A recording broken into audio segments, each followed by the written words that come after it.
آپ کی توجہات کو دیکھتے ہوئے چند سطریں عرض کرنا چاہتا ہوں۔ 13 رجب کی رات ہے، جشن امیر ہے۔ بھائی توجہ کرنی ہے، 13 رجب کی رات ہے، جشن امیر ہے، ختم رسول کے ہاتھ میں شاہ غدیر ہے۔ ایسے نہیں توجہ کرنا ہے۔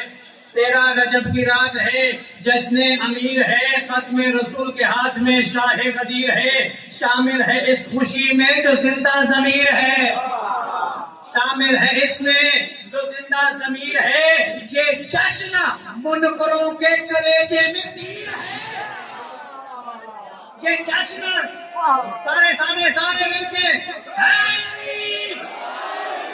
یہ جشن منکروں کے کلیجے میں تیر ہے، یہ جشن منکروں کے کلیجے میں تیر ہے، اور جشن ہے علی کا، آل محمد کی عید ہے، جو خوش نہیں ہے آج وہ پکا یزید ہے۔ اور خدا نے کہہ دیا، کہا خدا نے ہمیں دے کر حیدر سے نگہبان۔ بھئی اپنے معراج سماعت کو بلند کریں گے تو میں چند سطریں عرض کروں گا۔ کہا خدا نے ہمیں دے کر حیدر سے نگہبان، توجہ ہوگی تو میں اگلا فکر کہوں گا۔ کہا خدا نے ہمیں حیدر سے نگہبان، کہا خدا نے ہمیں دے کر حیدر سے نگہبان، فَبِأَيِّ آلَاءِ رَبِّكُمَا تُكَذِّبَانِ۔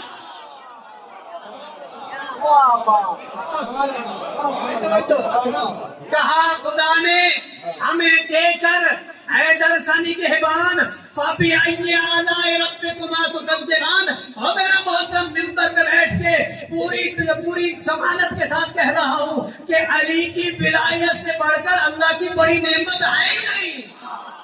علی کی ولایت اللہ کی سب سے بڑی نعمت عظمیٰ کا نام ہے۔ کیوں؟ اس لیے کہ الیوم اکملت لکم دینکم واتممت علیکم نعمتی ورضیت لکم الاسلام دینا۔ نعمتیں اس وقت مکمل ہوئی جب علی کی ولایت کا اعلان ہوا۔ کہا خدا نے ہمیں دے کر حیدر سے نگہبان۔ بھئی آپ کی توجہ ہو گئی ہے، جشن انشاءاللہ اپنی معراج پہ جائے گا۔ کہا خدا نے ہمیں دے کر حیدر سے نگہبان، فَبِأَيِّ آلَاءِ رَبِّكُمَا تُكَذِّبَانِ۔ اگر آپ کی توجہ ہو تو ایک اور آیت بھی پڑھ دوں۔ دل میں بغض علی اور جنت کا جنون، دل میں بغض علی اور جنت کا جنون، اِنَّا لِلَّهِ وَإِنَّا إِلَيْهِ رَاجِعُونَ۔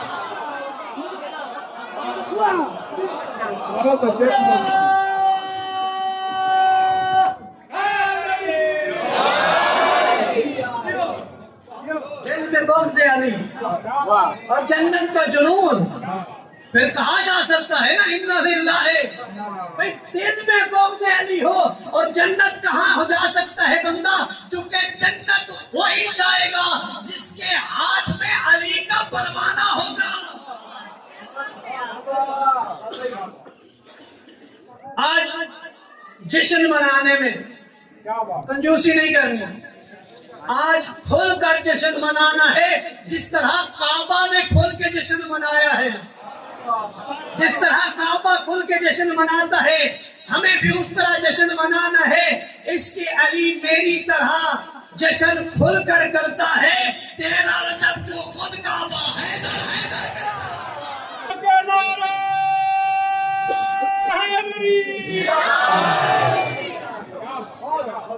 عشق علی میری طرح۔ سنبھال کے رکھو، یہ جو فرقے تمہارے ہیں قرار ہمارے ہیں، فرار تمہارے ہیں۔ کیا ہوگا؟ 13 رجب کی رات ہے اور بہت خوشی کی رات، بہت بڑی خوشی کی رات ہے، اس لیے کہ اعلان ہے پروردگار کی طرف سے کہ یہ آج کی رات اتنی بڑی خوشی کی رات ہے۔ اعلان ہے خدا کا، اگر میں اسے عرش پہ مناؤں تو میرا رجب ہو جائے، تم فرش پہ مناؤ تو تیرا رجب ہو جائے، یہ اعلان ہے۔ اور میرے محترم، جب یہ ایام جشن آتے ہیں، جشن معصومین ہوتے ہیں، ولادت ائمہ کے دن آتے ہیں اور موالیان حیدر کرار ہر طرف جشن کا سامان بناتے ہیں۔ یہ ماشاءاللہ بہت خوبصورت سیٹنگ بنائی ہے، یہ چراغاں کی ہے، جشن کا سامان بناتے ہیں، موالیان حیدر کرار خوش ہوتے ہیں، جشن کا سامان بناتے ہیں۔ میں کہتا ہوں کچھ لوگ ایسے بھی تو ہوں گے جو بستر پہ پڑے ہوں گے، اپنے کفے دست کو مل رہے ہوں گے، ہاتھ مل مل کے یہ کہہ رہے ہوں گے کاش کوئی ہمارا بھی ایسا ہوتا، کاش ہمارا بھی کوئی ایسا ہوتا، ہم بھی جشن مناتے۔ اور پھر ظلم کی بات ہے کہ ہمارے مقابلے میں تاریخ ولادت بھی بنا ڈالی، تاریخ شہادت بھی بنا ڈالی، لیکن میں ممبر پہ بیٹھ کے ڈنکے کی چوٹ پہ کہتا ہوں آؤ تم بھی جشن ولادت مناؤ، تم بھی مناؤ، لیکن شرط ہے جیسے ہم مناتے ہیں تم بھی ویسے مناؤ۔ ہم جشن علی پڑھ رہے ہیں، میں علی بھی پڑھوں گا، علی کا بابا بھی بتاؤں گا، علی کا دادا بھی بتاؤں گا۔ اگر جرت ہے تم جشن پڑھو، تم بھی بتاؤ۔ شرط ہے جشن ولادت منانا آسان ہے، ولدیت بتانا مشکل ہے۔ ولادت منانا آسان ہے، ولدیت بتانا مشکل ہے۔ اور بھئی یاد رکھنا یہ 13 رجب کا جو جشن منا رہے ہیں یہ علی کی دنیا میں آمد کا جشن ہے، خلقت علی کا جشن نہیں ہے۔ نہیں پہنچ سکے، یہ علی کی دنیا میں آمد کا جشن ہے، خلقت علی کا جشن نہیں ہے۔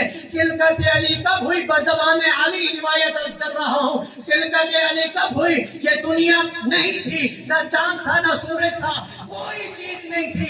خلقت کائنات سے 4,24,000 سال پہلے اللہ نے جہاں نور مصطفیٰ بنایا اسی مقام پہ نور مرتضیٰ کو بھی بنایا۔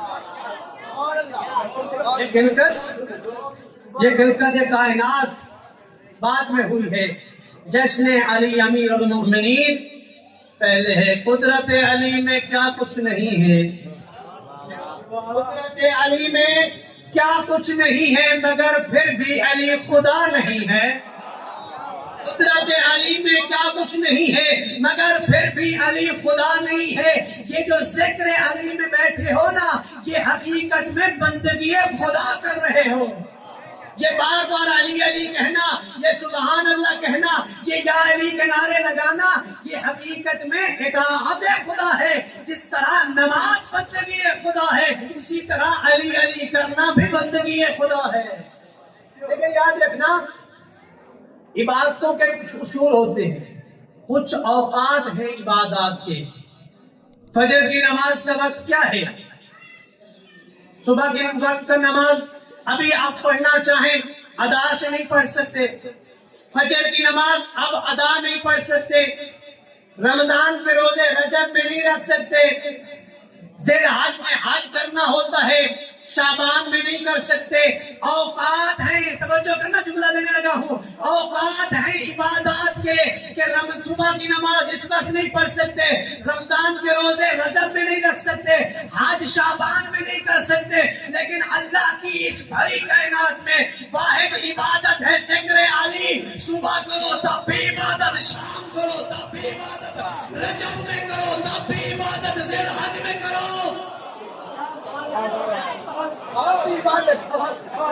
اس کے لیے کوئی وقت مقرر نہیں ہے، اس کے لیے کوئی ٹائم مقرر نہیں ہے، جب بھی جہاں بھی ذکر علی کرو اللہ کی بندگی شمار ہوتی ہے۔ اچھا دوسرا جملہ عرض کرنے لگا ہوں، دیکھیں عبادت کے جس طرح اوقات ہیں اسی طرح عبادت کی حدیں بھی ہیں۔ فجر کی 2 رکعت ہے، 3 نہیں پڑھ سکتے، رمضان کے روزے 32 نہیں رکھ سکتے، یا 29 کا مہینہ ہوگا یا 30 رکھیں گے، 32 نہیں رکھ سکتے۔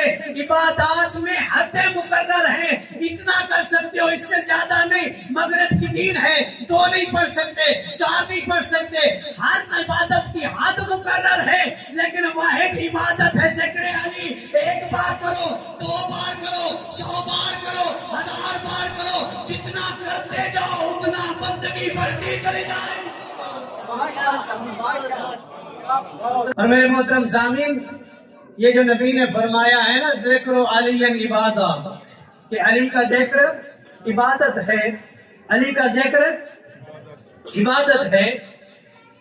یہ صرف آپ کے لیے اور میرے لیے نہیں فرمایا، بلکہ یہ کھلا چیلنج دیا ہے نبی نے ہر امت کے لیے، بلکہ دشمن علی کے لیے یہ کھلا چیلنج دیا ہے نبی نے کہ یاد رکھو تم جہاں کہیں بھی علی کی زندگی کے جس پہلو کو بھی ذکر کرو گے، ہر پہلو علی کا تمہیں بندگی خدا میں لے جائے گا.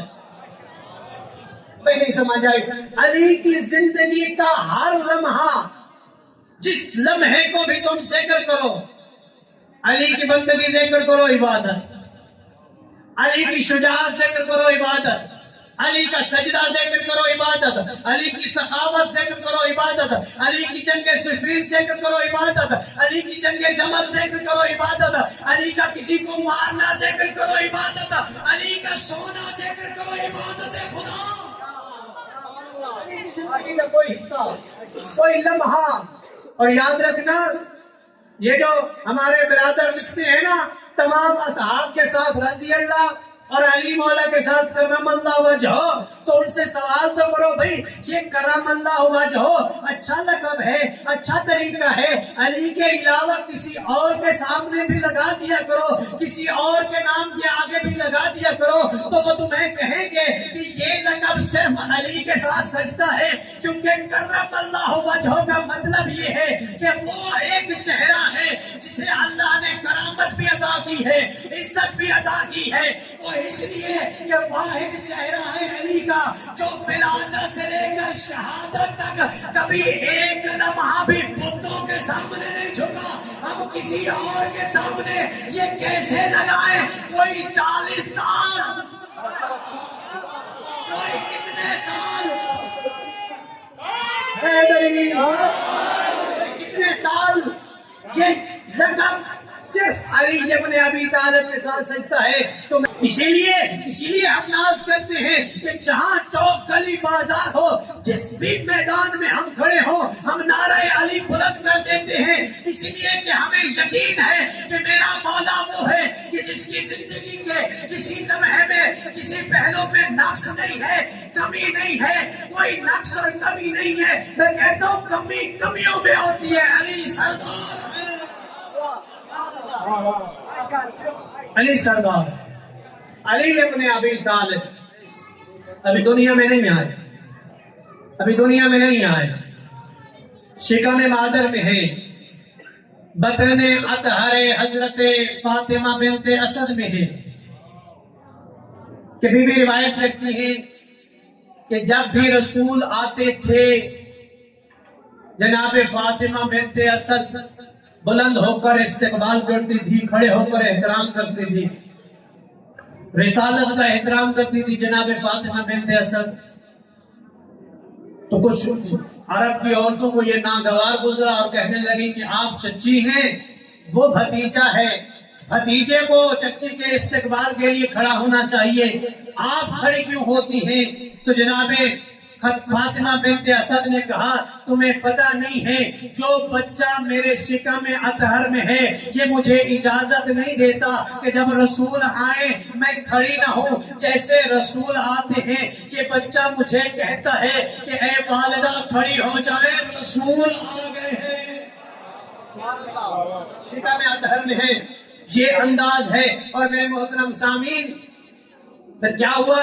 عرب کی عورتوں نے کہا کہ ہم ایسا کریں گے، آپ کو پکڑ کے رکھیں گے، جب رسول آئیں گے تو ہم آپ کو اٹھنے نہیں دیں گے. تو کچھ عورتوں نے جناب خدیجہ الکبریٰ اور جناب فاطمہ بنت اسد کو پکڑا اور کہا ہم اٹھنے نہیں دیں گے، ہم کھڑے ہونے نہیں دیں گے.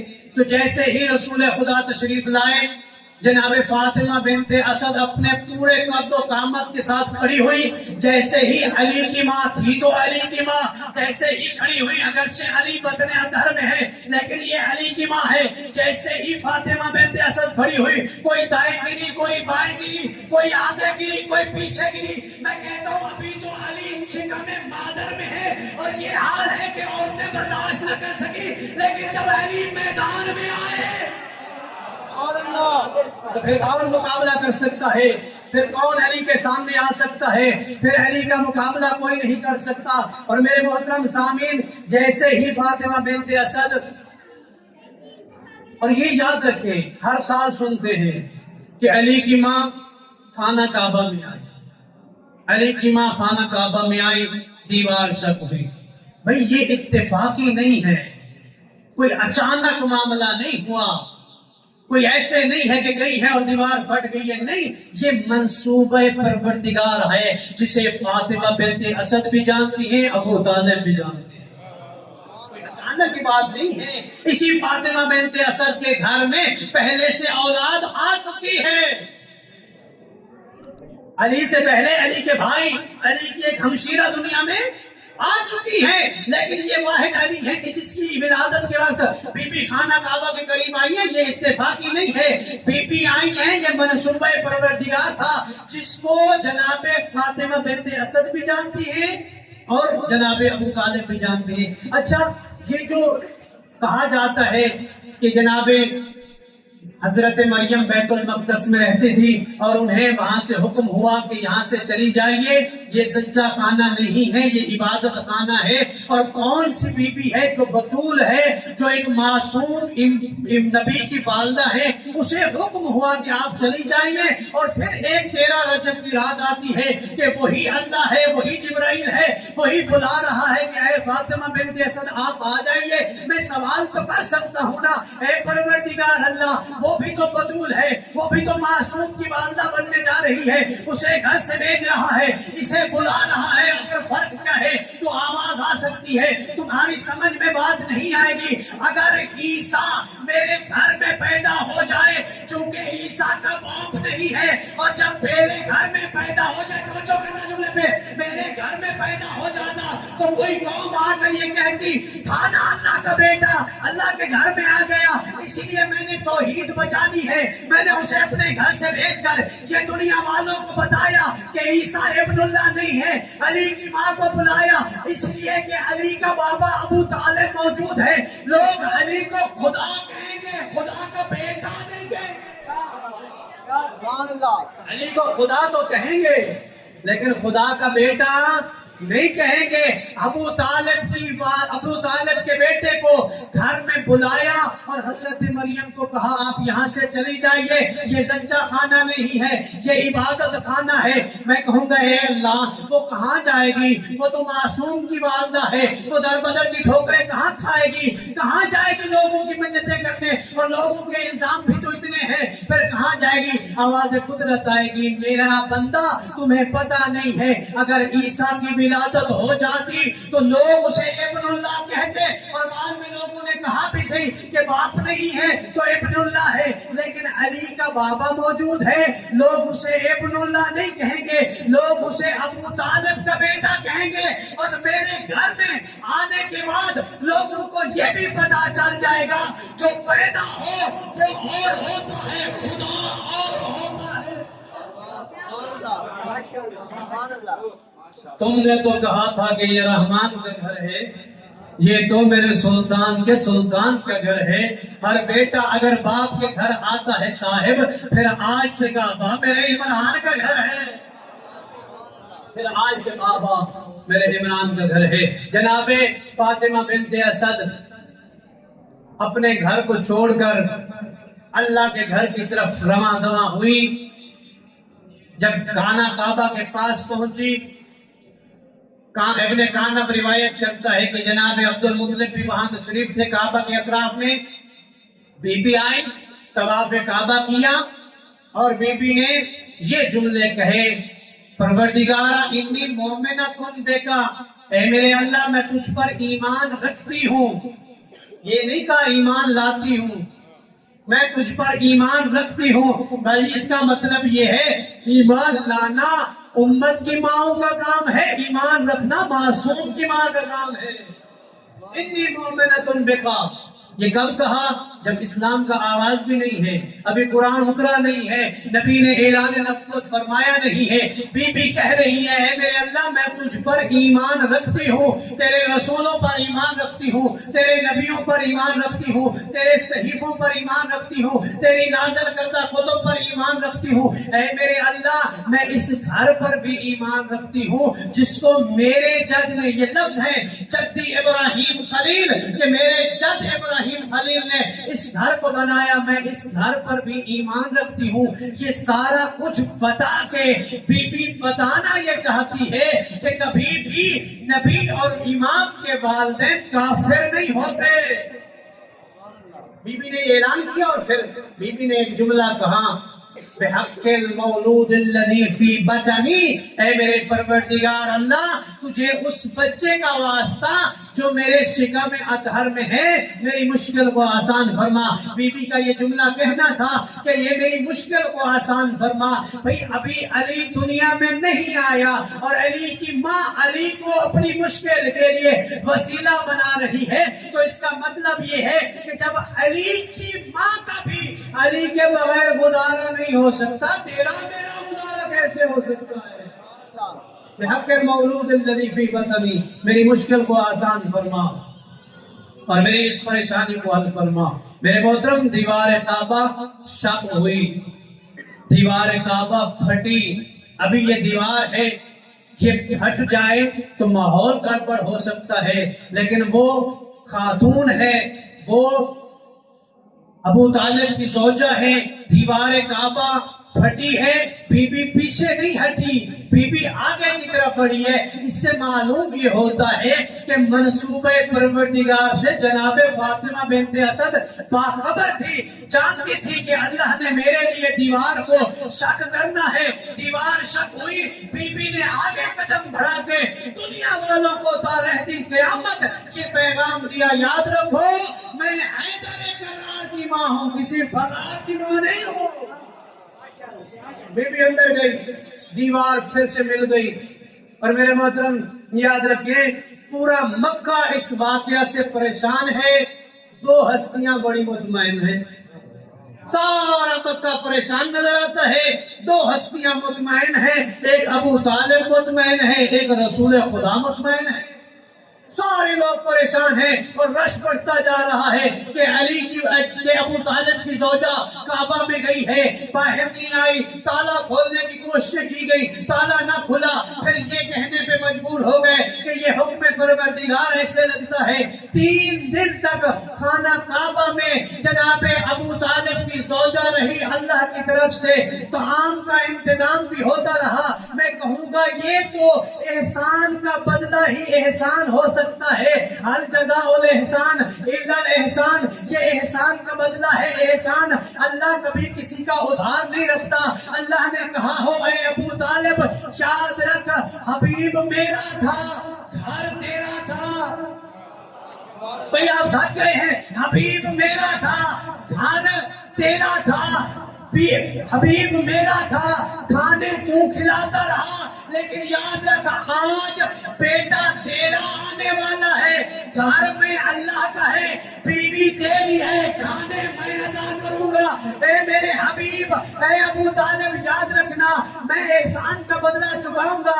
تو نے میرے حبیب کا نکاح پڑھا تھا فرش پہ، میں میرے حبیب میں تیرے بیٹے کا نکاح پڑھوں گا عرش پہ۔ یاد رکھنا تو نے فرش پہ جناب عربی محمد عربی کا نکاح پڑھا تھا خدیجہ سے، میں عرش پہ تیری بیٹی، میں عرش پہ تیرے بیٹے کا نکاح اپنے حبیب کی بیٹی کے ساتھ پڑھ کے دنیا کو بتاؤں گا کہ اگر عرش پہ جوڑی بنی ہے تو صرف علی و بطول کی جوڑی۔ اللہ نے احسان کا بدلہ احسان۔ اور میرے محترم جب امیر المومنین کی ولادت ہو گئی، 3 دن کے بعد جناب فاطمہ بنت اسد باہر آئیں اور ہاتھوں میں امیر المومنین تھے۔ آنکھ نہیں کھولی تھی نا، سنتے رہتے ہو، آنکھیں نہیں کھولی تھی امیر المومنین نے۔ بس میرے یہ آخری جملے ہیں، میں ذاکر صاحب کو منبر دینا چاہتا ہوں، وہ آپ کو انشاءاللہ قصائد سنائیں گے۔ یاد رکھیں جب امیر المومنین کو جناب فاطمہ بنت اسد 3 دن کے بعد پھر خانہ کعبہ سے باہر آئیں اور